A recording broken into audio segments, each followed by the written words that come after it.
শীতের আমেজ ভালোমতো শুরু না হতেই আম্মু আমাদের জন্য পিঠা বানালো। হ্যালো, আসসালামু আলাইকুম এভরিওয়ান, আশা করি সবাই ভালো আছেন। প্রথমে 2 লিটার দুধ জাল দিয়ে ঘন করে 1 লিটারের মতো করতে হবে। তারপরে এখানে পরিমাণ মতো গুড় দিয়ে এটাকে ভালো করে মিক্সড করতে হবে। তারপর এই মিশ্রণটিতে নারিকেল দিয়ে মিক্সড করতে হবে। একটা ছোট টিপস, সেটা হলো এই লিকুইড দুধের সাথে যখন দুধটা জাল দেওয়া হবে তখন যদি পাউডার দুধ এটার সাথে মিক্সড করা যায় তাহলে পিঠার স্বাদটা অনেক গুণ বেড়ে যাবে।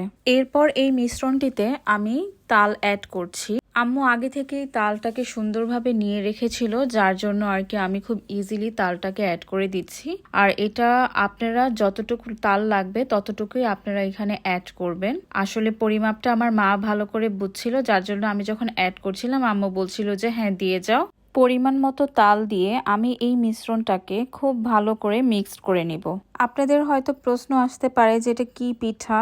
এটা অ্যাকচুয়ালি বিবিখানা পিঠা, বাট তাল দিয়ে বানানো। বলতে পারেন যে এটা একটা তালের বিবিখানা পিঠা, যেটা আমার আম্মু বানায় আর এটা আমরা খুব পছন্দ করে খাই।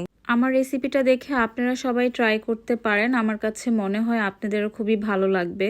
এরপরে এই মিশ্রণটি ভালোভাবে মিক্সড করার পর আম্মু এখানে আমাকে 1 কাপ পরিমাণ প্রথমে চালের গুঁড়া দিতে বলেছিল। আমি ভালোভাবে মিক্সড করার সময় আম্মুর কাছে মনে হলো যে না, আরো একটু দেওয়া লাগবে। পরে আম্মু আরো আধা কাপ পরিমাণ আমাকে চালের গুঁড়া অ্যাড করতে বলল।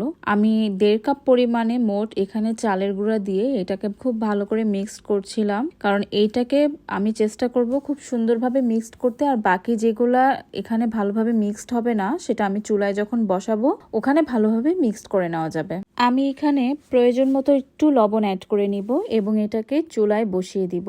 চুলায় বসিয়ে আমি এই মিশ্রণটাকে খুব ভালোভাবে মিক্সড করব। এই মিশ্রণটিকে ভালোভাবে নেড়ে একদম শক্ত করে ফেলতে হবে। আর আমি আর একটা ফ্রাই প্যানে ঘি নিয়ে ভালোভাবে সেই ঘিটা ওই ফ্রাই প্যানে মাখাচ্ছিলাম, যেন আমার পিঠাটা নিচে দিয়ে লেগে না যায়। নেড়ে যে মিশ্রণটাকে আমি এরকম শক্ত করেছিলাম সেই মিশ্রণটাকে আমি এই ফ্রাই প্যানের মধ্যে দিয়ে দিচ্ছিলাম। পুরাটা মিশ্রণ এই ফ্রাই প্যানের মধ্যে দিয়ে আমাকে সুন্দরভাবে মিশ্রণটাকে সেট করে দিতে হবে। আর আমি পুরাটা ফ্রাই প্যানে এই পুরা মিশ্রণটাকে সেট করে দিব। এরপরে আমি চুলায় প্রথমে একটা লোহার কড়াই দিয়ে তারপরে এটার উপরে আমি ফ্রাই প্যানটাকে দিয়ে দিব, যাতে করে আমার পিঠাটা খুব সুন্দরভাবে হয়ে যায়। এরপরে আমি ঢাকনা দিয়ে পিঠাটাকে ঢেকে দিয়ে পিঠাটা হওয়ার জন্য ওয়েট করব। এবং আমার পিঠাটা যখন হয়ে যাবে নিচের সাইডটা, সেটাকে আমি আবার খুব সুন্দরভাবে উল্টিয়ে দিয়ে আমাকে উপরের অংশটা আবার নিচের সাইড করে দিয়ে আবার ঢেকে দিতে হবে। ফাইনালি আমার পিঠাটা হয়ে গিয়েছে। ভিডিওটা ভালো লাগলে আমার পেজটাকে ফলো দিয়ে আমার পাশে থাকবেন। আল্লাহ হাফেজ।